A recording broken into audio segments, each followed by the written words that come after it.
Bivanje in preživetje zunaj v naravi ob nizkih temperaturah je za človeka praktično nemogoče brez ustrezne obleke in obutve. Kljub temu so nekateri deli telesa bolj izpostavljeni in občutljivi na mraz. To so predvsem noge, roke in glava. Zaščita nog je še posebej pomembna, ker smo z njimi v stalnem stiku s tlemi.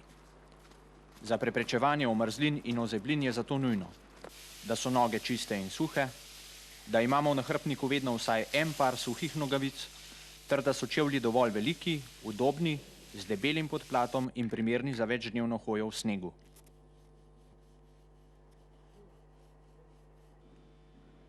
Nogavice naj bodo debelejše na prstih in peti, kjer se najprej začnejo pojavljati ozebline.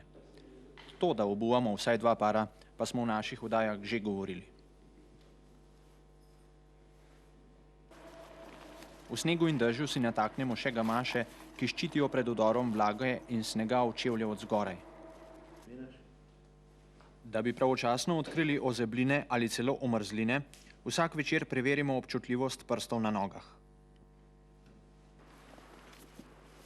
Roke in še posebej prsti so prav tako stalno izpostavljeni poškodbam. Zato imamo pri sebi vedno vsaj 3 pare rokavic, ki nas ščitijo pred mrazom, vlago, vetrom in mehanskimi poškodbami. Za toplotno zaščito uporabljamo volnene rokavice palčnike. Preko njih ob močnem vetru in v stiku s snegom potegnemo nepremočljive protektorje. Pri nizkih temperaturah je koža še posebej občutljiva na udarce in vbode, zato pri rokovanju z orožjem in orodjem vedno nosimo tanjše rokavice. Z golimi rokami se nikoli ne dotikamo kovinskih delov. Pri zaščiti rok ne pozabimo na zapestja, kjer so na površju žile. Tako kot ob močnem poletnem soncu, tudi v mrazu zunaj ne hodimo gologlavi. Odvisno od naloge in temperature si izberemo primerno pokrivalo. V hudem mrazu je najboljša podkapa, ki pokrije večji del glave. V močnem vetru in sneženju so poleg kapuce nujna tudi solidna očala.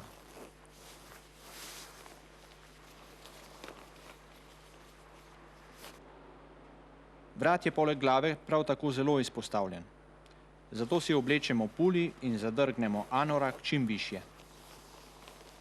Če nimamo ustrezne kape, si za zaščito dihal preko ust zavežemo trikotno ruto iz prve pomoči.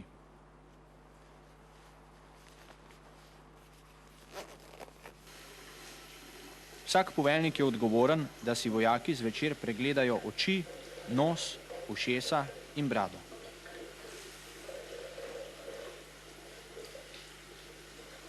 Pri zaščiti pred mrazom je zelo pomembna osebna disciplina vsakega posameznika in zavest, da so malenkosti življenjskega pomena. Drobna napaka ima pozimi najhujše posledice, zato bomo o problematiki preživetja v mrazu govorili tudi v prihodnjih oddajah.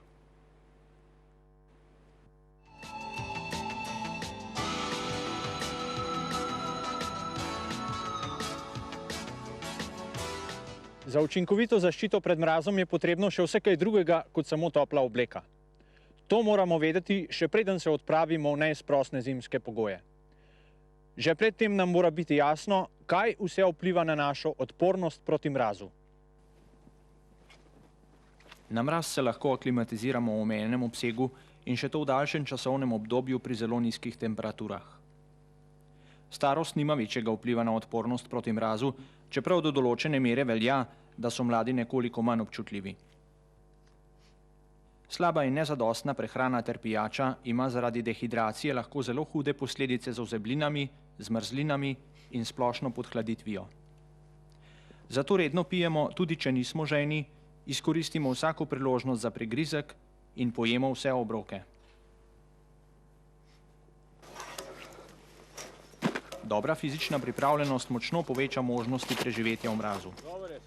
Boljšo kondicijo imamo, manj energije bomo porabili in kasneje bomo tudi izčrpani. Skrajni fizični napori v zimskem času s težko opremo nam odvzamejo ogromno energije. To je potrebno vedeti v okoliščinah, ko nam primanjkuje hrane in pijače. S porabo energije moramo biti v takih primerih skrajno ekonomični. Hoja je zato zmerna, ne prehitra in brez spreminjanja tempa. Splošna podhladitev nas počasi dela pasivne in apatične za dogajanje okrog sebe. Zato moramo na vse načine krepiti v sebi voljo do preživetja, ki nas bo v kritičnih trenutkih spravila v gibanje. Stalna aktivnost, dobra volja in pozitivno razmišljanje, da nam bo uspelo, imajo neprecenljivo vrednost. Na dobro psihično pripravljenost se navezuje tudi disciplina posameznika in skupine, kjer pride do izraza skupinsko delo in odgovornost poveljnika za vsakega vojaka. Zopet odločajo malenkosti. Na primer, ne dovolimo si malomarnosti, da puščamo vlažno obleko kjerkoli. Prav vsako najmanjšo priložnost izkoristimo, da jo posušimo. Jasno je torej, da je zimsko usposabljanje toliko bolj naporno in tudi kvalitetnejše.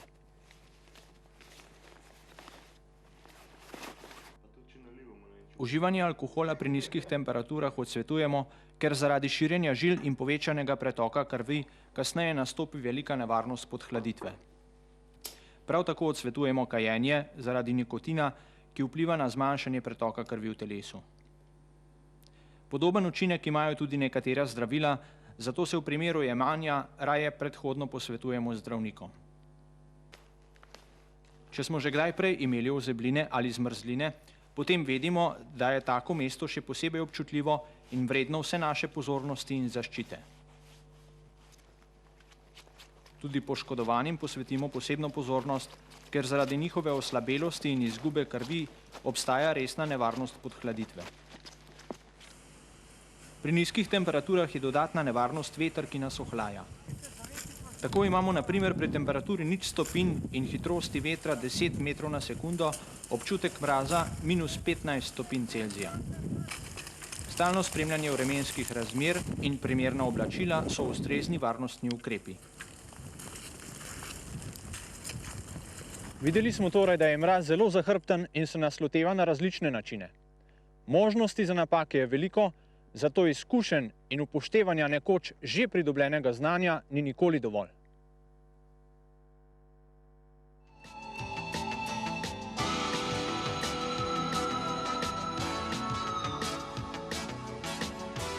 Kadar nismo primerno oblečeni ali obuti in dalj časa izpostavljeni mrazu, lahko to povzroči podhladitev, zmrzline ali ozebline.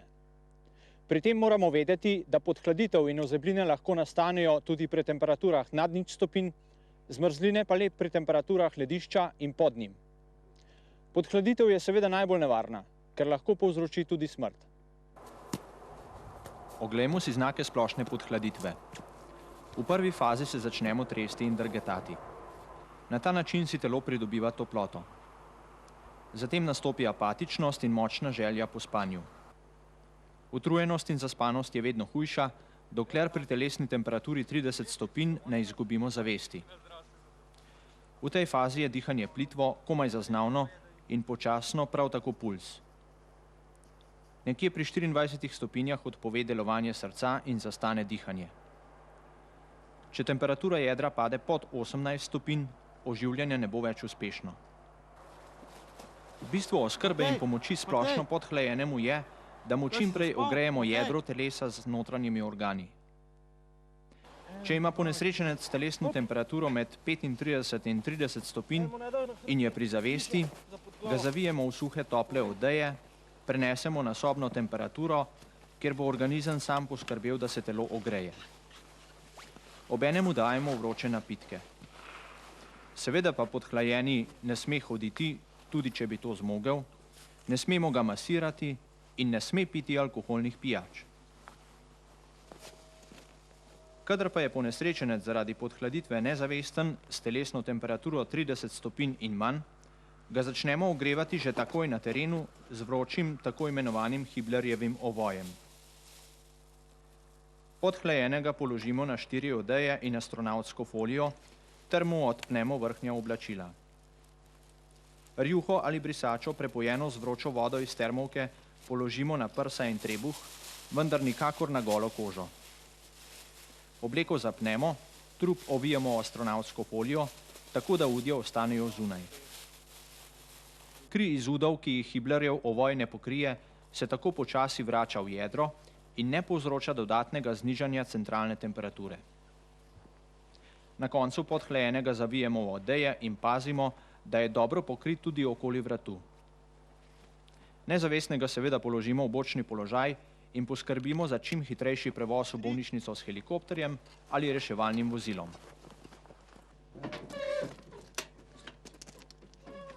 Pri podhledem nikakor ne smemo ogrevati ali masirati roke in noge. S tem bi s pretokom hladne krvi v jedro telesa naredili nepopravljivo škodo. Običajno spremljajo podhladitev tudi zmrzline. Pri tem moramo vedeti, da najprej rešujemo podhladitev, ki neposredno ogroža življenje. Z zmrzlinami ravnamo kot z odprto rano. Narahlo sterilno povijemo in prizadeti ud imobiliziramo. Če je pri podhlajenem prišlo do zastoja dihanja in delovanja srca, je poleg ogrevanja potrebno tudi oživljanje. Vendar je pri tem potrebna skrajna previdnost. Podhlajeni vdihne samo 5 do 8 krat v minuti z utripom 30 do 40 udarcev na minuto. Zato oživljamo le, če je zanesljivo prišlo do zastoja srca in dihanja. V takih primerih izvajamo umetno dihanje usta na usta ali nos, ker tako vpihavamo ogret zrak. Na koncu bomo še enkrat ponovili Hiblerjev ovoj. Najprej položimo na tla 4 odeje in astronavtsko folijo. Ogreto rjuho ali brisačo položimo na prsa in trebuh, vendar ne na golo kožo. Z reševalno folijo ovijemo trup in telo z odejami. Seveda tudi zmrzline in ozebline niso zanemarljive poškodbe, zato bomo o tem, kako ravnati z njimi, govorili v prihodnji oddaji.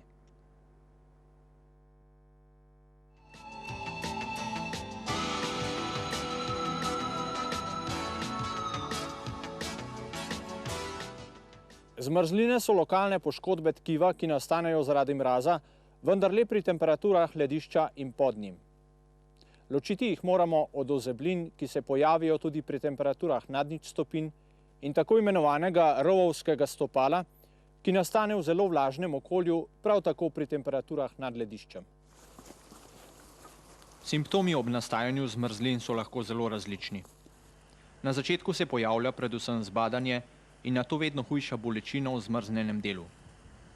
Kasneje, ko ta izgine, obstaja nevarnost, da poškodovanec zaradi zmanjšanja občutljivosti in drugih okoliščin, na primer usmerjanje pozornosti v športno aktivnost, na spremembe preprosto ni dovolj pozoren. Na začetku je zelo težko sklepati o stopnji okvare tkiva. To lahko oceni zdravnik in še to v večini primerov po 7 do 14 dnevih. Za nas je pomembno, kako ukrepati na terenu, kajti od pravilne prve in medicinske pomoči so v veliki meri odvisne končne posledice zmrzlin. Začetna pozornost velja predvsem zaščiti zmrznjenega dela telesa pred mehanskimi poškodbami in nadaljnjim ohlajanjem, pa tudi pred prezgodnjim ogrevanjem, če obstaja možnost ponovnega zmrznjenja. Na terenu se trudimo za čim hitrejši prevoz v bolnišnico. Če ta v kratkem času ni možen, potem seveda ukrepamo sami. Poškodovanega zaščitimo pred ohlajanjem, še posebej zmrznjeni del. Preprečimo okužbo s tem, da ne prediramo ali odstranjujemo mehurjev. Zmrzline sterilno obvežemo z dobro vpojnim materialom, tako da ta čim manj pritiska na tkivo. Zmrznjeni ud imobiliziramo in dvignemo. Prepovemo kajenje zaradi negativnega učinka nikotina, dajemo tople napitke in v okviru možnosti začnemo z aktivnim ogrevanjem. Osnovni ukrep pri zdravljenju omrzlin je okrevanje. V zdravniški podkomisiji Gorske reševalne službe, pa tudi povsod po svetu se je uveljavilo hitro ogrevanje zmrzlin. Pred ogrevanjem odstranimo vse, kar lahko ovira krvni obtok, od tesnih oblačil, prstanov do ur in podobno. Ogrevamo v topli vodi s temperaturo 40 do 42 stopinj, ki jo ohranjamo z dolivanjem tople vode, nikakor pa ne z direktnim ogrevanjem posode. Kako dolgo ogrevamo? običajno 20 do 40 minut. Pri tem je dober znak zmehčanje tkiva in pojav rožnate ali rdečkaste barve kože.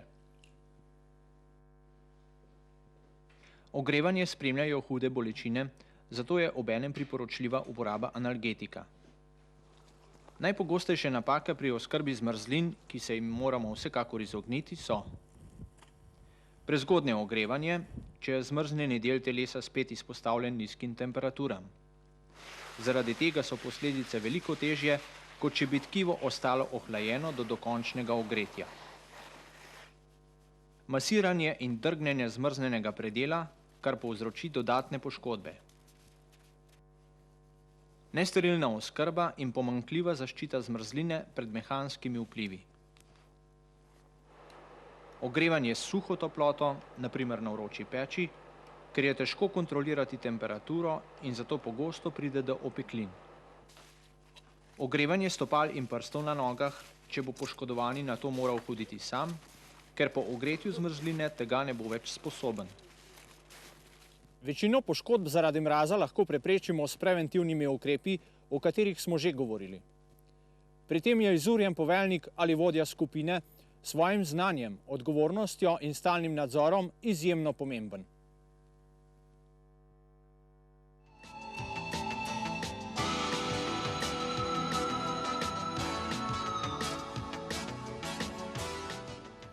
Kako preživeti pozimi preko noči zunaj v naravi brez šotora, je za vse tiste, ki se ukvarjamo s tem, zelo aktualno vprašanje. Lotevati se takih podvigov brez ustreznih priprav in znanja je seveda neodgovorno početje. Zopet so aktualna 3 na videz preprosta pravila preživetja. Imeti suho obleko, ohraniti telesno temperaturo in preprečiti dehidracijo. Da ostanemo suhi, igrajo najpomembnejšo vlogo. Rezervna obleka, zavetje in toplota.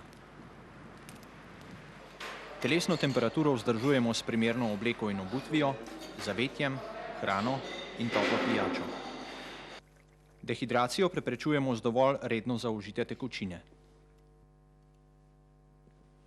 Pred odhodom smo zelo pozorni, da ne pozabimo na drobne malenkosti, od ožigalic, sveče, lopate, noža, vročo vodo in šele nato s čajem. Prostor za prenočevanje na prostem izberemo v zavetrju izven območja ogroženosti pred snežnimi plazovi. Pri velikih količinah snega in ob močnem vetru pa so nevarne tudi padajoče veje in drevesa. Pri temperaturah pod lediščem, v globokem snegu, v močnem vetru pa sploh, so snežne luknje in igluji zelo primerno zavetje. Za gradnjo izkoristimo vsaj 3 metre širok in 2 metra globok snežni zamet. Po potrebi namečemo na kup dodaten sneg in nato izkopljamo luknjo za prenočevanje. Da preprečimo vdor hladnega zraka v bivak, naj bo vhod čim manjši, v zavetrju in nižje od ležišča.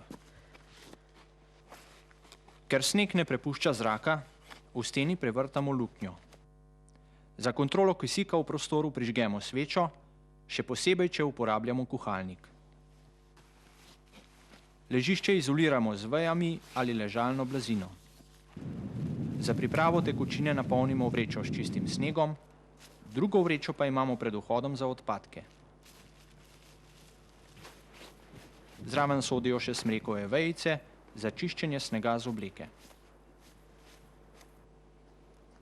Vhod označimo sondo ali zastavico in poti med bivaki s svetlečimi trakovi. Šele ko smo zaključili z gradnjo, se v bivaku preoblečemo v suha oblačila, vlažno perilo pa posušimo pri sebi v spalni vreči. Taljenje snega bo kar zamudno delo, ker moramo nadomestiti tekočino v telesu in napolniti termovke za naslednji dan. Pri temperaturah minus 20 stopinj in manj je zelo neprijetno opravilo telesna potreba. Spodnja oblačila se zato odpnemo že v bivaku, tako da se po nepotrebnem ne izpostavljamo vetru in mrazu.